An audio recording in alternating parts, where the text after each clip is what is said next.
Hello and welcome to the ShireSystem purchasing webinar. Today we're going to be taking a look at some of the main features of the purchasing module. We're not going to be trying to replicate training, of course.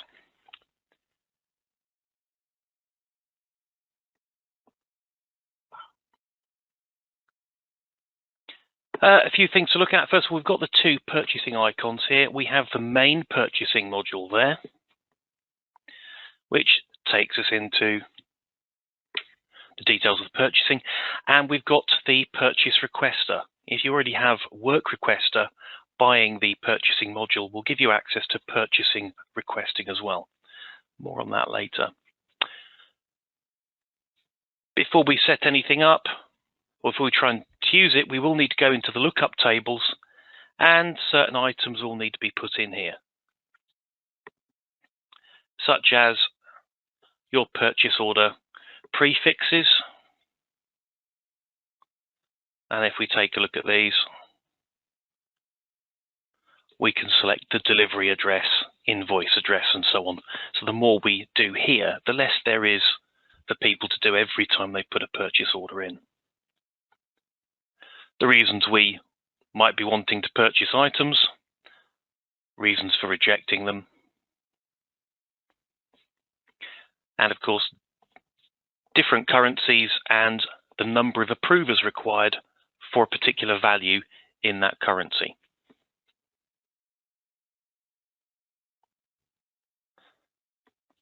However, we want to take a look at our purchase orders.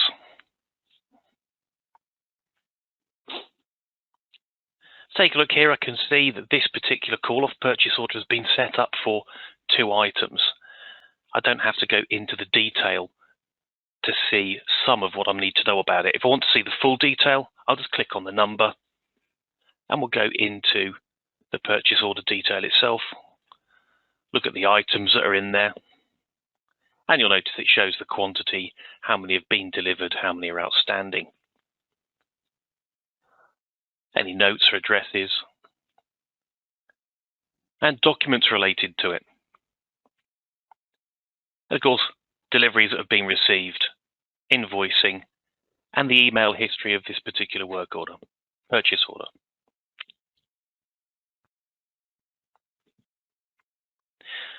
Raising one is very simple.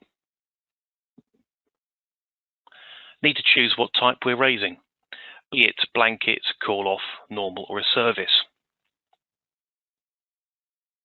We can, depending on the settings, select free-form purchase order numbers, or use our automated. Using the PO prefix there, it will then choose the next number in the list for me. I'll put it required by date, reference number, and even a contact from our list of contacts. The supplier, of course, and we can search through those by typing. And some elements will be brought in automatically from the details of that supplier. Can now add the individual items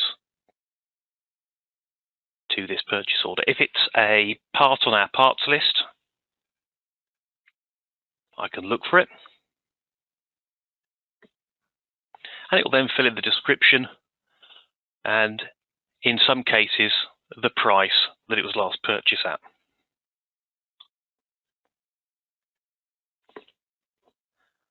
We can, of course, record who wants this item,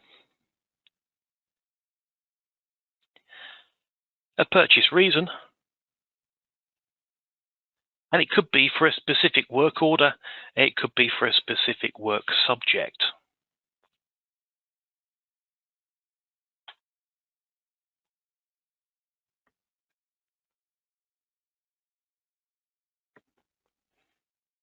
If an item hasn't been purchased from this supplier before, we do get a warning come up.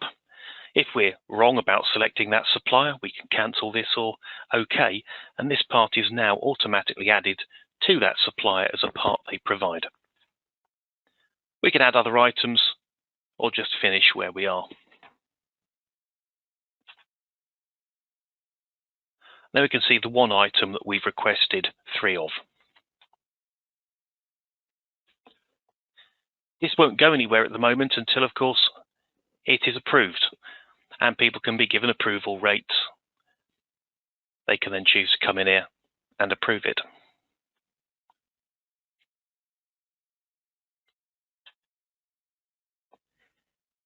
It still hasn't gone anywhere until we email it to the supplier, or if we're ordering via another means, their website, telephone call, for example, we can just change the status to on order there.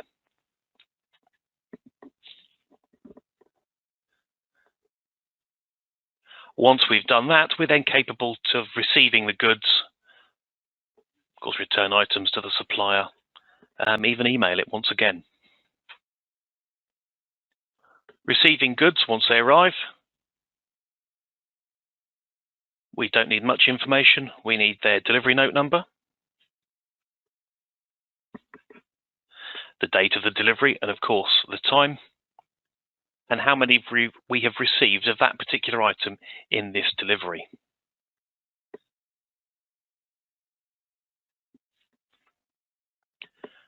Those 3 items have now been delivered and put into the relevant bin location within ShireSystem.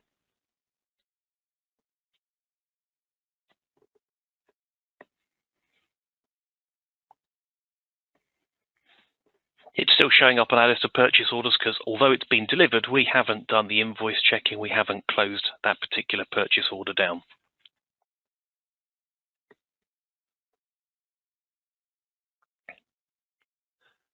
And of course there, within the purchase order, we've got our invoice checking.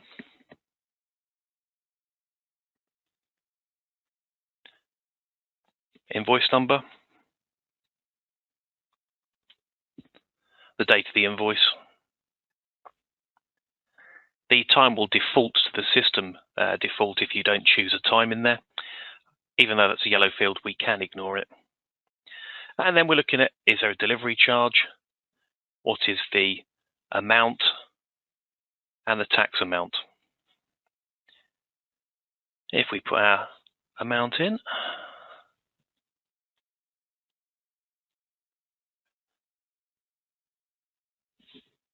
we can use a reconcile function to check whether we've got it correct or not. If we don't tick the box here, it's going to show an incorrect amount. Always remember that we need to check off the lines that we're doing. And there we can see we've got it right. There's no differences between the tax and the net amount.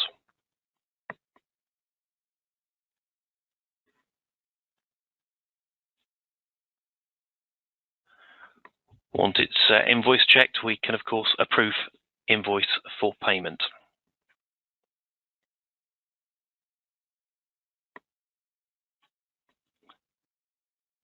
Once it's approved for payment, we then have the option to mark it down as having been paid. And again, choose the date and, if needs be, the time.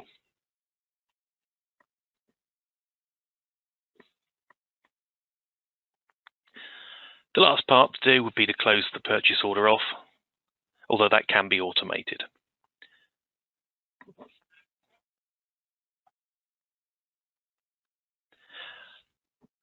We can choose to have the system automatically notify people just by selecting their details and typing in email addresses if required.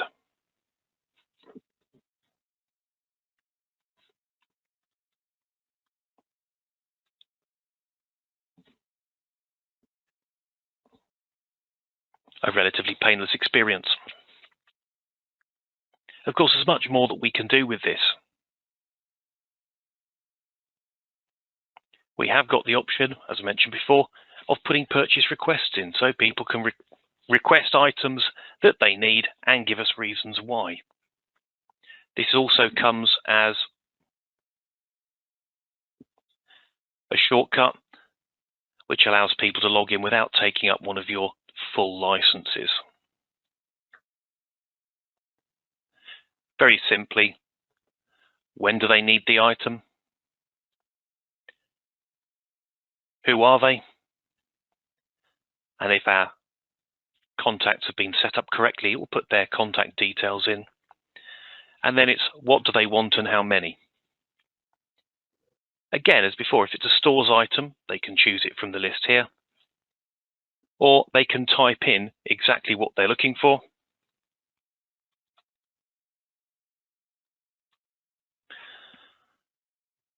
And then submit it. They can then go through the process again if they need to add more items.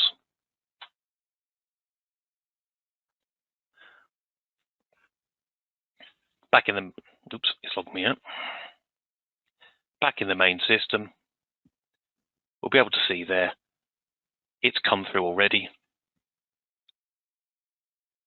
And then our administrators can deal with it accordingly.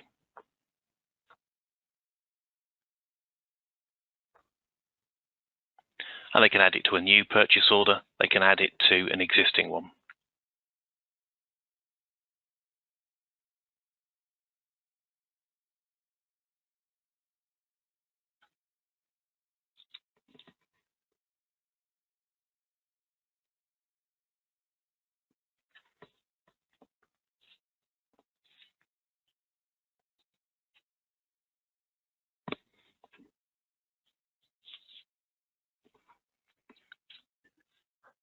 Now, I've mentioned our parts list. We've mentioned our suppliers. I just want to take a quick look at our contact list. And if I filter down to all our suppliers, these are the contacts that have come up when we're looking for suppliers of parts, of services. Provided they've been checked as a supplier, we can put some other details against them, and we can even list the parts that they use.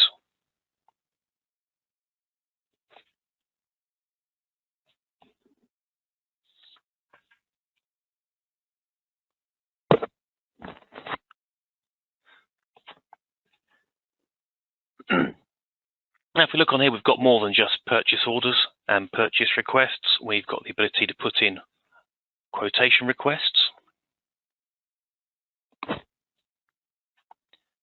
And here we can see all the things that we've requested quotes for and who we've sent it to.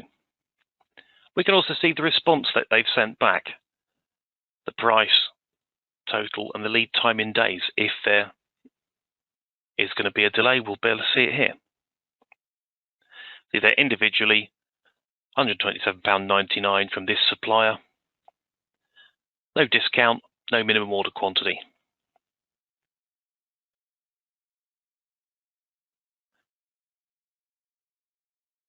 Again, this one here, no discount, no minimum order quantity, no lead time, but a slightly higher price.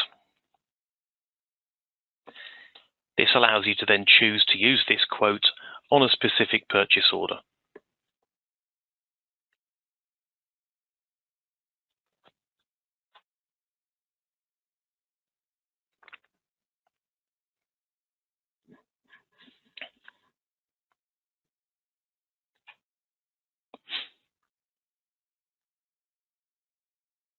We also have automated reordering.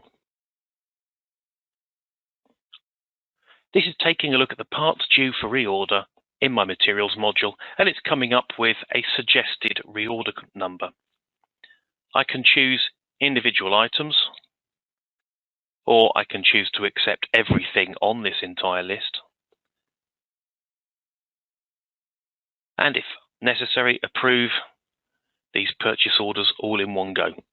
So when I click OK, it's going to create a number of purchase orders, one for each supplier. And then it will show them on here. And when they fit my limits, they've automatically been approved. They haven't been sent anywhere, as I still have to do that on an individual basis.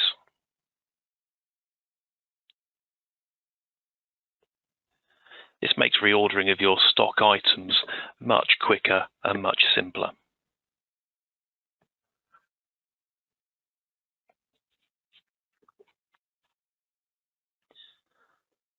We don't have to go into an individual purchase order. We can go through there to receive goods and see the items that are awaiting delivery.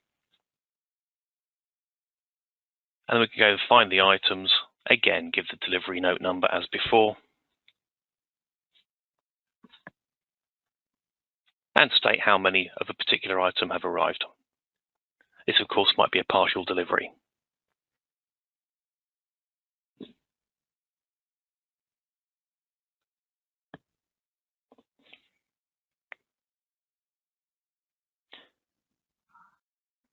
Again, the shortcut to invoice checking. There's all the items that we can do our invoice checking against.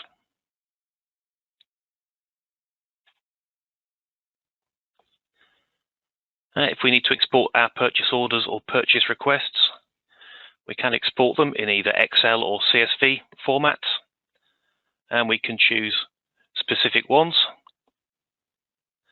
And if needs be, change the settings for that. We can then export them, and away they go.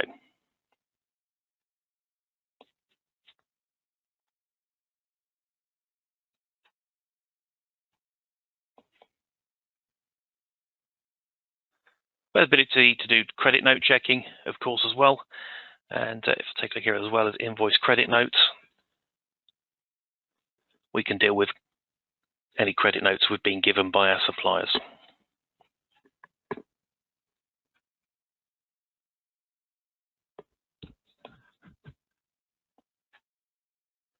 All our purchase orders will, of course, stay on here. If I exclude those,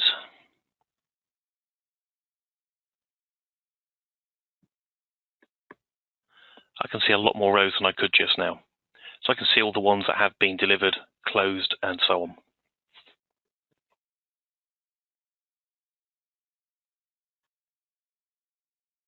Of course, this only works when we've got the materials module,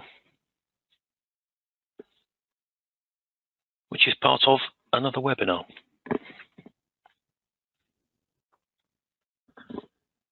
Thank you for your time.